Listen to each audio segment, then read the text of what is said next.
Alright, so you're here because you want to know how I got shredded. And not only how I got shredded, but how I've managed to stay this way for almost 2 years now. Now, if you do exactly what I say, I can guarantee you it will happen to you too. And I can say that with 100% confidence. Why? Because number one, it's just physics. And number two, I specifically use the word happen because I didn't mean to end up shredded. Okay, it actually happened as a byproduct of working on something else, which is what I'm going to go through in this video. Now, I think that's part of the reason why I've been able to sustain it for so long is because I didn't really have to force anything, okay? It was actually quite easy, and it's kind of just become part of who I am. Now, I do want to give a disclaimer. I'm not your typical health guru or your fitness buddy off Instagram. I'm not one of those guys. In fact, I actually dropped out of college in year 2 studying human resource management, and somehow I ended up in marketing. Okay, I have no health or medical credentials, qualifications, so I'm the last person you should be getting your health advice. I'm the last person you should be getting health advice from. All right. Now, what I can tell you though, and what I am qualified in, is what has worked in my life. And for a very long time, that was very little at all. Up until now, I've started to figure some things out, I hope. And I want to make you this promise. If you decide to watch my videos, I can guarantee you that it'll only be me talking from experience. There'll be no hypothetical bullshit, me telling you to do stuff that I've never done myself, right? There's a lot of that online today. You can go find it somewhere else. What you're going to get with me is stuff that'll help you get shit done. It'll be rational. It'll make you self-sufficient. It'll be logical. It'll make sense. It won't be hard to understand, okay? I'll keep it simple. I hate those guys who overcomplicate stuff. That's what you'll get from me. So if you're someone who wants to be a force for good in the world, you're obsessed with winning, you want simple, you don't want complicated, you're in the right place. Now, you're here because you want to get shredded. So let's get into that. Firstly, me and you are more alike than you think. And I want to ask you a question. I bet when you were in your teens, if you're anything like I was, you had a really fast metabolism, you could eat whatever you wanted, and you wouldn't gain weight, right? The good old days, you could just eat all around you, and like, who gave a fuck, right? You'd be fine. Well, that's what happened to me.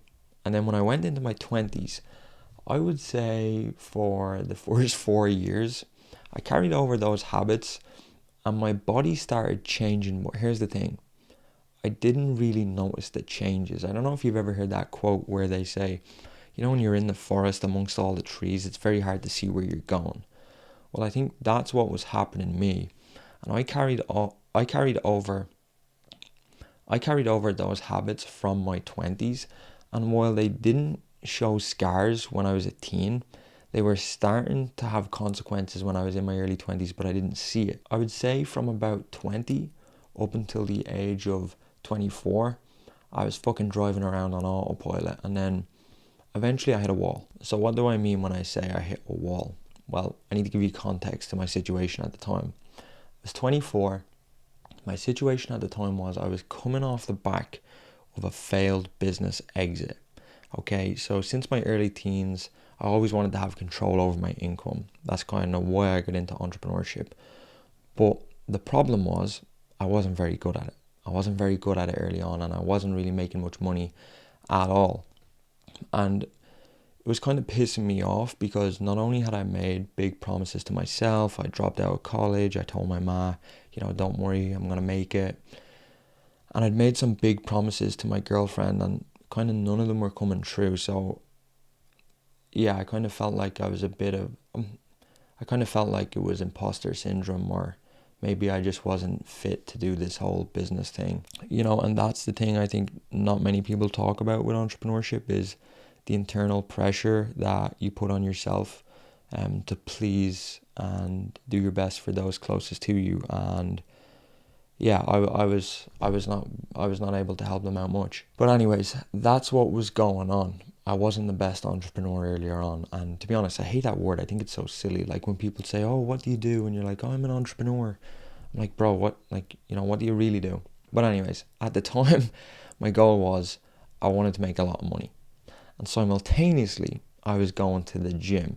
Okay, so maybe we have this in common. We want to make money, and we want to get shredded. So essentially what my life looked like was I was making no money, businesses were failing, I hadn't really had success, and I was going to the gym simultaneously because I figured, okay, if I'm going to make all this money, well, I have to be in good shape. And that's why I started going to the gym. And I know it sounds ridiculous looking back, right? But this is genuinely what I was thinking. This is why I was going.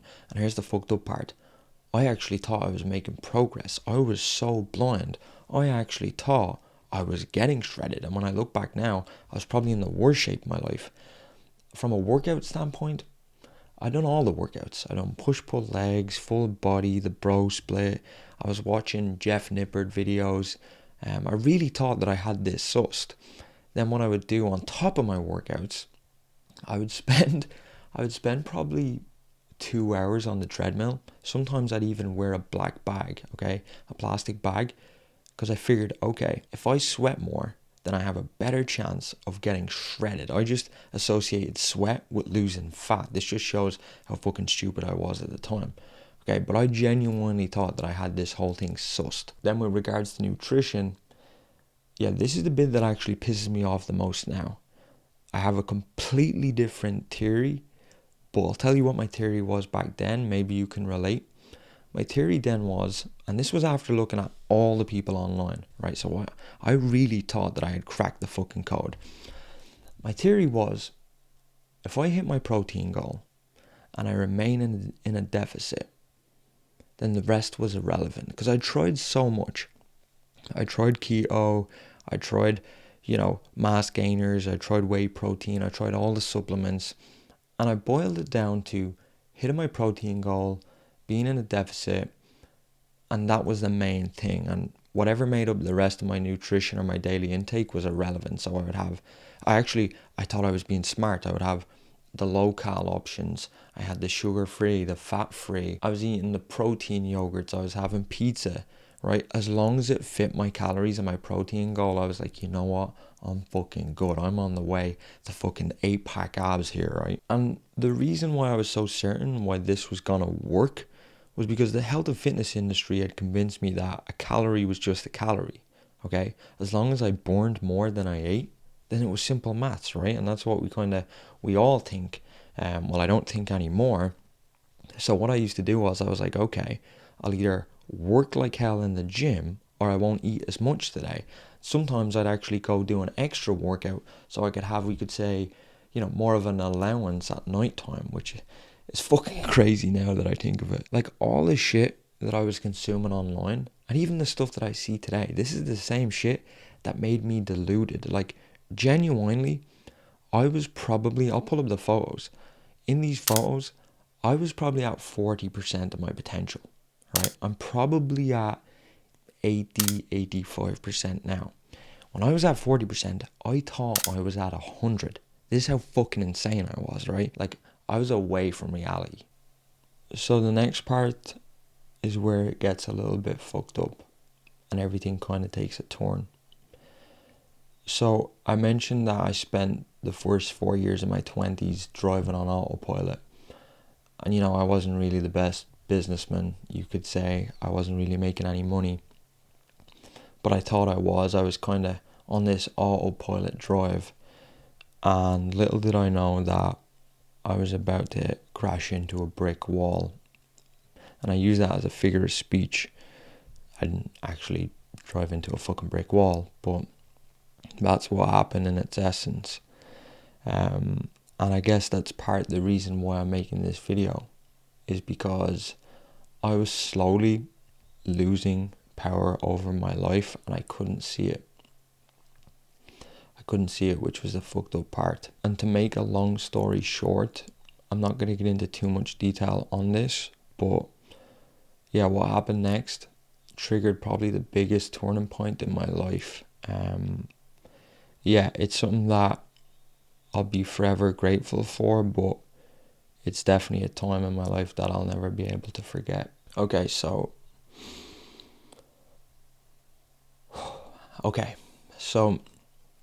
basically what was going on when I was 24, when I kind of, you could say, snapped out of autopilot and came down from fairyland and realised my businesses were failing. I was running out of my savings. I had jacked in my part-time job because I was like, you know what, I'm going to crack this soon. Like, I have it figured out. I thought I was going to drive off into the sunset. And really, again, in its essence, I was about to drive off a fucking cliff. And I mentioned earlier the analogy about being stuck in the forest and you can't really see where you're going until you get outside the forest. But the problem was, when I fucking came out of the forest and I could see clearly, it was a cliff edge. And the thing is, when you go over a cliff edge, you can't really go back because it's too late. The problem was with me was, number one, what was driving me was my ego.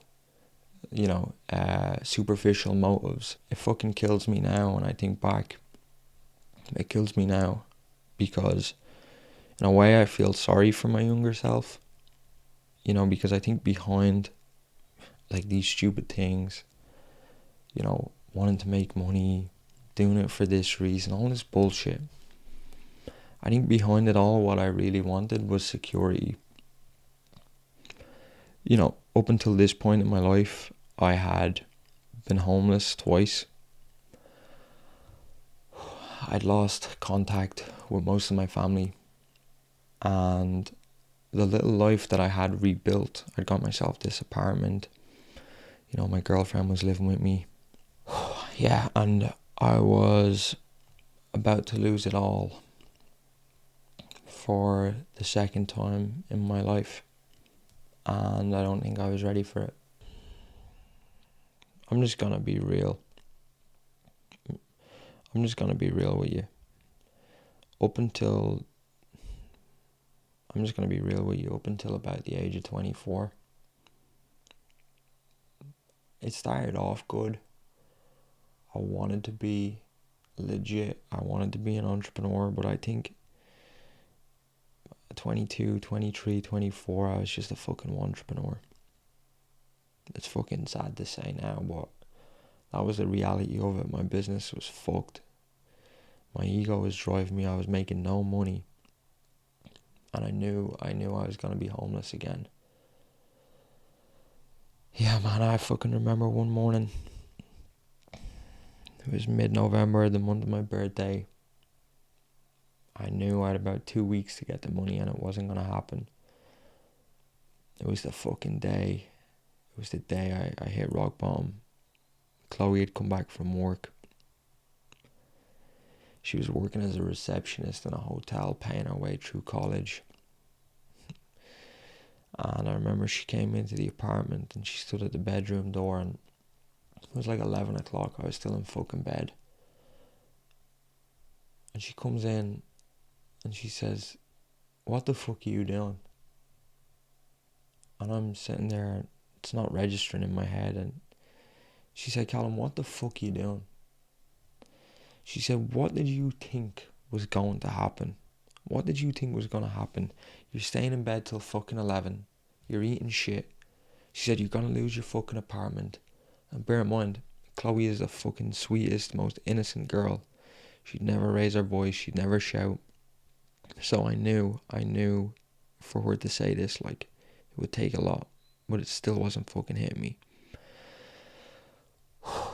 And she sat down on the bed and she said to me, "I don't even fucking recognize you anymore." And I remember sitting there and she said to me, "What the fuck happened to the kid?" She said, "The kid who had his little vision board and he used to write on it 50 grand a year. That's all he wanted to make." She said, "What happened to the fucking little kid who wanted to make 50 grand a year? Who used to come up to me at lunchtime and talk shit and tell me about how he's going to take on the world, how he's going to build all these businesses, we're going to travel." And then she pulled up a photo. She pulled up a photo from when we were kids. And I just remember looking at it, and there was a mirror. There's a mirror right opposite my bed. And I remember looking at the photo and just seeing how happy we were. I remember just, not a care. We used to talk about going to America and the life we're gonna build, and I look so fucking different. We just look so happy. And I remember looking up, and I looked in the mirror. I'll never forget. I looked in the mirror, and I had just gone so far from what I was. And then she showed me the photo again, and I just couldn't recognize myself.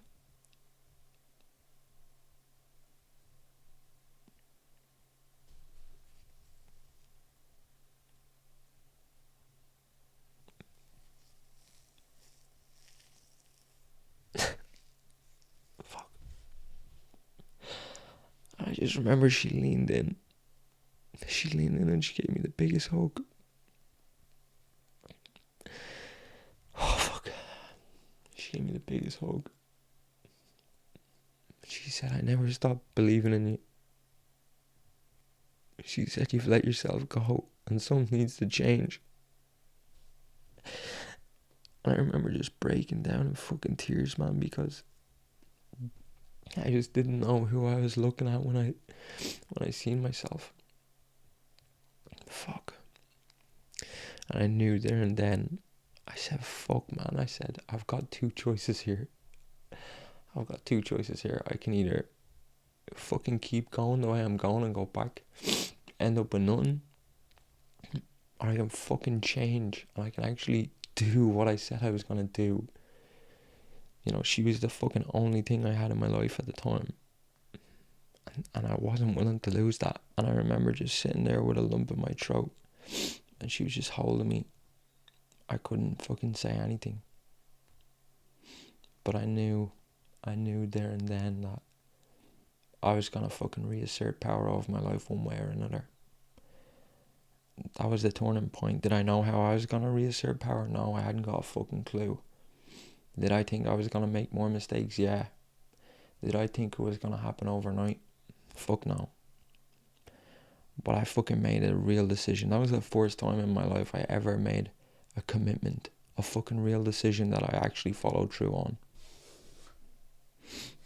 Fuck, man, I don't usually go back there. At all. I feel like a fucking idiot.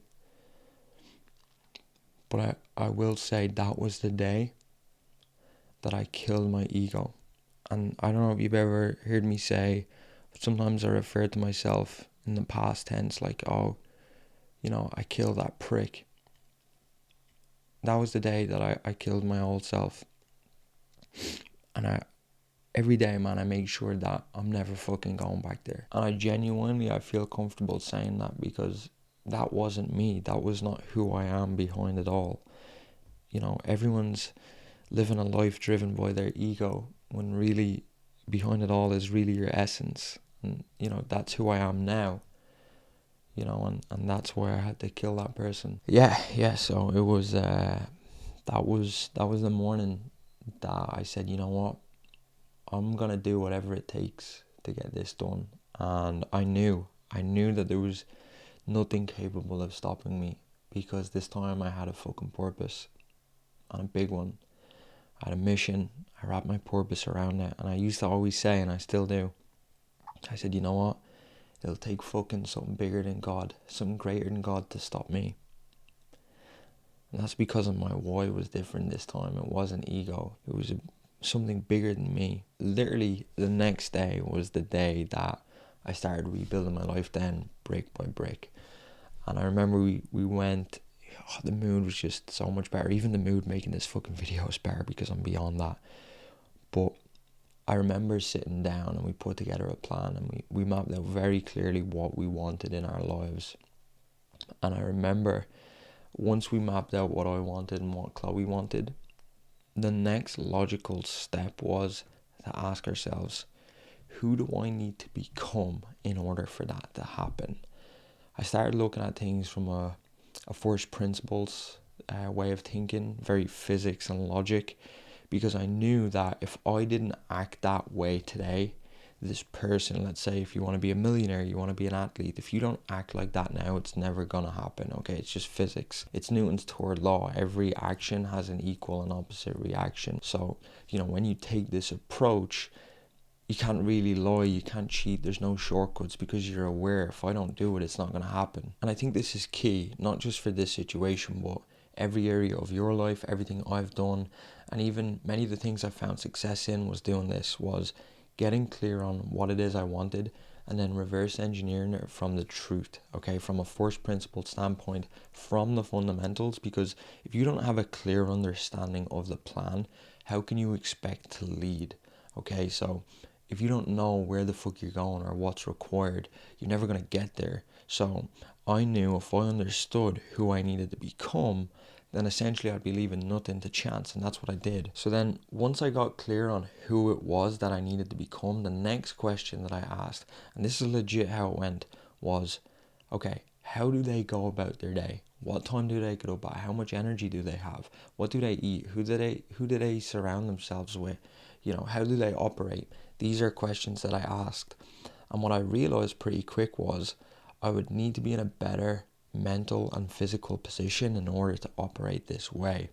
I knew that I would have to have more mental sharpness. I knew I would have to have more physical energy to get what I needed done. I knew that my current position and all the old shit that I was trying was not going to get me there. What I was trying to do was, I knew, okay, if I can put myself in a position beforehand, I know what the game plan is, but I'm not capable of executing it. If I can put myself in a position to win beforehand, mentally and physically get that dialed in, well then I'll be able to execute regardless of the circumstances. So when an opportunity pops up, I'll be able to capitalize on it. If I see a pitfall, I'll be able to avoid it.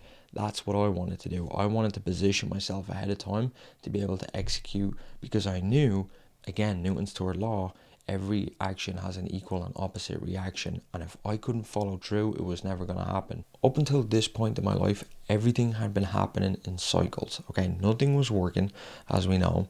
So I had to bin all the old ways of doing things, because I'd make a little bit of money, but then I'd end up in twice as much debt. I'd lose a little bit of weight, but I'd gain twice as much back. So I had to scrap all those old methodologies and rebuild from first principles, from a standpoint of, okay, the external is always going to be there. You cannot control that. The old me would have said, oh, you know what, you were fucked out at home. Don't be so hard on yourself. That's why you're not making it. Or, you didn't grow up with money. That's why it's harder for you. No, this time around I was saying, fuck that. Regardless of what happens, I know it's just physics. If I don't fucking do what I know I have to do, it's never going to happen. I have to have the ability and put myself in a position ahead of time to execute regardless of the circumstances. And this is the interesting part. This is what you're here for. This is how I ended up getting shredded as a byproduct of focusing on something else. And what I had to start doing was, I started looking at food for what it was. And what it was to me was fuel to get me from A to B. Okay, my body was the vehicle. I was at point A. I needed to get over here. So I needed to put good fuel in the car. And that's the way I saw my body. Essentially, my body was just a vehicle.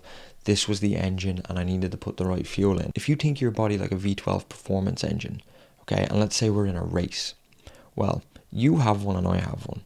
You put shit fuel in the car, some bullshit processed stuff. What do you think the output is going to be? Do you think you're going to maximize the capabilities of that engine? No. Whereas let's say I put premium, pure, whole fuel in there, okay? You can probably see where this is going, but I put premium, whole fuel in there that the engine recognizes that it can burn better, faster, smoother. I'm gonna smoke you. Like, think of it. If we're in a race and you're putting shit fuel in, you're only getting a 0.5x return, whereas if I'm putting the best fuel in, I'm probably getting a 2-3x. I'm going to get there way faster than you. And that's what I started doing. I started looking at food as fuel to get me to where I needed to go. And I had that mapped out, okay? So I said, okay, what foods can I eat that'll give me the best ROI on energy output efficiency all year round? So the first thing I did was I started eating only whole foods. I figured, okay, if I put the purest source of fuel in, I'm going to get the best output. So I switched up to eating whole foods, and I would say probably within about 3 weeks, already seeing results, right? I mean, like, I'm thinking more clearly, My awareness levels are heightened. I didn't have brain fog. I wasn't even training that much, to be honest, because I was so busy trying to get cash flow positive, and my weight was coming down. I was training less, and I actually landed one or two clients. I probably went, I would say, I was at maybe 40%, and I felt like I probably took a jump to about 55%. Like, things were looking up. I fucking figured. I started thinking to myself, fuck, you're only scratching the surface here. If you were at 40 and you're after getting to 55%, and this is what's happened, what would happen if we got an extra 10%? How would life look then? Then I started getting ahead of myself. I said, fuck, what would it be like if we got to 80%? Fuck, what would it be like if we got to 100%? And then I was like, shit. I was about to go down the rabbit hole. And this is when my addiction with health, performance and food, nutrition, all this type of stuff, this is when it first started. So what I done was I started picking up more books on food, because I had this theory, okay, the body is just a vehicle to get me from A to B. How can I optimize it even more? So I started learning more about, foods that were anti-inflammatory, foods that promoted metabolic health, metabolic flexibility, metabolic syndrome. Then I started learning about the body, the essential nutrients it needed to go from 50, 60, all the way to 100%. And I'm not lying to you when I say this next thing, because I have the data to back it up. All the information, all the data that I got in the books, I found the common denominators. I put it into a game plan and I started testing it out daily. Now, as I said, I have the data. There was a period of about 6 to 7 weeks where I was noticing changes in my body in fucking real time. I mean, like, cognitive sharpness increase, body fat percentage coming down, jawline more chiseled, right? In fucking real time. I have the data to back this up. I mean, how I looked, how I felt, how I focused, literally changing every fucking day. Now, there was some consequences, which I do have to tell you about. Because I'd never been exposed to some of this information before, and I had to throw all the old methodologies in the bin that didn't work, I was essentially a guinea pig. I was testing this out on myself. A lot of the stuff that I'd figured out, it went against conventional ideas, conventional philosophies, all the recommended guidelines. And you could say, kind of like the way a scientist runs these things called RCTs, which are randomized control trials. I was basically like a wannabe scientist, or they say a citizen scientist, running my own control trials on myself. So I was fucking scared, like, what if this experiment goes wrong? So I'm coming up with my own hypothesis, and I'm like testing it out on myself. The old way of doing things was focusing on, a calorie is just a calorie. My new way was, let's look at the quality of the calorie. And while I was doing this, I started breaking my own beliefs, because I wasn't limiting calories anymore. I was focused on the quality. I was actually eating more food than I ever was, because I figured, okay, this is fuel to get me over here. I need as much as possible. Obviously not going fucking crazy, but I wasn't shy. And not only, as I said, I was getting cognitively sharper, which another thing, I used to think getting out of the bed was meant to be hard. I'm telling you now, I was fucking springing out of the bed. But the biggest change happened to my appearance. And as I said, I'd been so busy with work that I hadn't been going to the gym as much, probably 3 to 4 times a week resistance training. But the change in how I looked was the biggest. So what did that change look like? Well, I'll pull the data up, I'll show you the photos, but there was a period, I think, from the 29th of July up until the 12th of September, where I went from 11% body fat to 4.9%.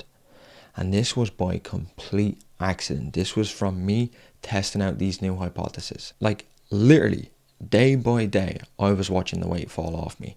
Wasn't cutting calories. Yeah, I was still active, but I wasn't fucking running on the treadmill doing crazy shit like I used to.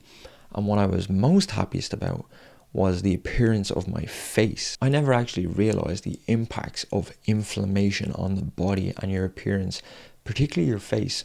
Like, let's say if we were to clone me, or we were to clone you, we kept the same body fat percentage, same weight, but one clone had inflammation and one had very little, you would look different. And this is something that I never realized. And again, my goal was not to get shredded here. It just happened as a fucking byproduct. I didn't give a shit about egotistical appearance motives, none of that stuff anymore. That didn't matter to me. What mattered to me was, fuck, I want to go from 40 to 50 to 60 to fucking 100% because I'm going to get closer toward my goal. Now, in spite of all the goodness that I just mentioned, there was one thing that really fucking done my head in. And that was every time I would bump into people who hadn't seen me in a while, they'd be like, oh, Callum, like, you've lost so much weight. You know, are you eating? Make sure you're eating food. Geez, you don't look well. And I'm thinking, I look and feel the best I've ever felt. But I guess I can't be mad at them because they just knew me when I was at 40%. Now I'm at 70%. I'm not sick. I'm healthy as fuck, sharper than ever, no inflammation in my body, my body fat percentage is down. I'm fucking healthy. So I just learned, every time someone would say this to me, to just take it as a compliment, because they didn't know what I was doing. But to me, it was fascinating. I was in the best shape of my life. My energy was elite. My business was improving. And all this was happening from focusing on health and performance rather than aesthetics. And I ended up giving it some name. You're going to laugh. I called it the adaptive fuel model. The name is irrelevant. All that matters is the thing fucking works. And the premise of it is switching from seeing a calorie as just a calorie to, no, it's about the quality. Seeing food as fuel, your body as an engine, and that's going to get you one step closer towards your goals. Now, I could just leave this here. Everything I've went through so far would be enough for you to change your life. But I was only scratching the fucking surface. And when I get into something, I get into it. I become obsessed, right? I want to understand everything about it. And I want to see you win just as much as I want to win. So let's continue. So I felt like I'd maxed out with the whole fueling the body and the adaptive fuel approach. So I said, okay, this has got me to like 65%. How can I get to 80? What can I do outside of fueling the body to bridge that gap? So I said, okay, we're putting the right fuel in. What if I could maximize the energy return on that fuel? What if I could do something with my body to get a better output? And then I went down another fucking rabbit hole. So I started picking up books and I learned about lowering inflammation without food through lifestyle factors. I started learning about, speeding up my metabolism through lifestyle factors. I learned about increasing your muscle mass, muscle as a metabolic currency. I started learning about VO2 max, stability, mobility, all this stuff that was basically giving me more energy from the food that I was putting in. And this was just compounding the performance. Then I went on to do the exact same thing with recovery. I started looking at, okay, I'm performing really fucking hard today. How can I make sure that when I wake up, I can go again? So I started looking into sleep, the importance of quality sleep, essential nutrients, micronutrients, minerals, okay? And I was optimizing the recovery process. And then I done the same thing with endurance. I said, okay, how can I fucking outlast everybody? So I started learning about hormesis, putting myself in stressful situations willingly, all this stuff so I could go for longer. And being the wannabe scientist that I am and wanting to reverse engineer and make it digestible for you, I call it the peak position protocol. And it helped me reassert power over my life and put me in a position to win, hence why the name. Now, what it's designed to do is to help people discover what 100% feels like. And the protocol encompasses 4 areas. The first one is viewing food as fuel. The second one is, okay, we fuel the body right now. How do we maximize the energy ROI, the efficiency and output from the body through lifestyle factors? The third one is recovery, to make sure, okay, when we wake up tomorrow, how can we go again? And then the fourth one is, I haven't actually officially named it. It's either extend or endure, but basically the premise is, how can we perform at an elite level for as long as possible and outlast others? Do I think I'm at 100%? No, I'm not at 100% yet. I'm probably at, I don't know, I'm going to say 85%, but the goal is to get to 100, and when I get there, I want to stay there. I want to make that become the norm, and I want it to happen every day. And it's personal for me because I know where I was in my life, and I think everybody deserves to not only get to 80%, but to know what 100 feels like. Then when they get there, make it become the norm, because put it this way, life is short. We're not here for a very long time, okay? So the last thing I want to do, and the biggest regret I would have, is getting to the end of my life and saying to myself, geez, you know what? I wonder what life could have been like. I wonder how this would have turned out. I wonder what that would have been like. I wonder what things would have looked like if I was at 100%. Fuck that. I don't want to leave anything to chance. And the thing that pisses me off is that it's made out to be so hard when it's not. In fact, I think we work too hard for things to be complicated. That's why I want to make them fucking simple. And I used to think when I was at 40% that I was at my peak. Little did I know there was an easier way to go above and beyond and get to where I am now. I was the fucking cockiest of the cockiest back then. Little did I know what I was capable of. And that's the fucking bit that scares me, is what would have happened if Chloe didn't have that talk with me that morning, if I didn't go down this path, if I didn't fucking become obsessed with health, performance, the peak positioning protocol, all this type of stuff. Like, what would life look like? To be honest, I think it'd be pretty fucking miserable. And that's why I'm a firm believer there's a lesson in every situation to serve you, okay? It's just the message and the story that you tell yourself. Because if it wasn't for your worst days, if it wasn't for my worst days, we wouldn't be able to fucking learn. We wouldn't be able to get feedback. We wouldn't be able to move forward. That's actually how civilization advances. Through you doing something wrong, you doing something wrong, then putting your heads together and saying, geez, what can we do right? Oh, and by the way, to answer the question, did I end up losing the apartment? Yeah, I did. I didn't make the rent payment at the end of the month, and luckily enough, I didn't end up homeless. Chloe convinced her parents to let me move in, and I got to go again, which I am forever grateful to them for. And this next thing that I'm about to say, I don't want to be one of those people who spends time talking about how big their dick is and how great I am, but I do want to give you context to what's possible, because all of our low points are different, and it's all about how we rebound. And for me, that was when I moved into Chloe's parents, I ended up pioneering a new business model to 6 figures per year. We went on to get accepted into the Forbes Business Council. I think I was the youngest Irish person to ever get accepted. And the company ended up working with over 120 businesses, right? And this was coming from nothing. Even the other things outside of business, being able to travel. I got to speak on stages at entrepreneur events. I'm starting a new company now, Winners Win Performance Company, and I'm taking the skills that I've used to grow in these other businesses and applying them to my new venture. And that's even the other thing, I get to follow my passion even more now, which is health and performance. And what that company is going to be about is helping people assert power over their lives. Because while I may not have health, credentials or health degrees, as I said, one thing I am qualified to do is coach the person who I once was, or help that person. And that's what that company is designed to do, is to help someone like me, the person I once was. I know you can get anything you want out of life if you map out a very clear game plan and you understand that thing from a fundamental level inside out. Then step 2, you put yourself in the best position possible to win before it ever happens. Then number 3, you execute regardless.